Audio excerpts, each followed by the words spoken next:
ஆனால் கர்த்தர் சில வேளை தாமதித்து ஆண்டவர் தருகிறார். But God delays at times. ஏன் தெரியுமா? You know why? அவர் காலங்களை முன்குறிக்கிறவர். Because he appoints time. Our சமயங்களை முன்குறிக்கிறவர். He appoints seasons. குறித்த காலம் வரைக்கும் காத்திருக்கிறார். And he waits for that appointed time. ஏன்னா அந்த குறித்த காலத்திற்குள்ள நம்மை ஆண்டு உருவாக்கிறார். Because in that time he also molds and makes us in that time. அதனால ஒரு காலக்கேடு ஆண்டு வைத்திருக்கிறார். Therefore the Lord has kept a period for us. நாம் என்ன நினைக்கிறோம்னா இந்த காலக்கேடு நமக்கு கால தாமதம் என்றது நம்ம வாழ்க்கையில பெரிய நஷ்டம் இழப்பு நம்ம நினைக்கிறோம்.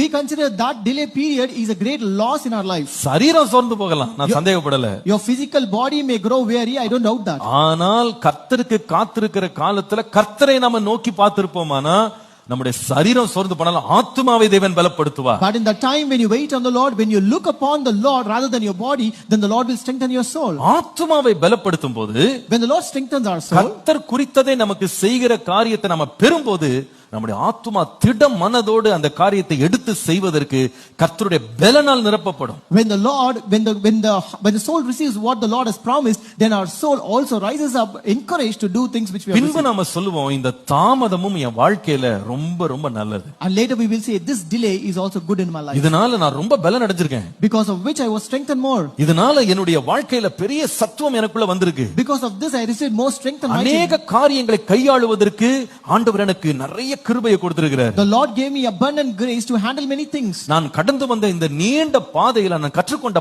பாடங்கள் என்னை ரொம்ப பலப்படுத்தி இருக்கிறது. The lessons that I learned in this long journey really strengthened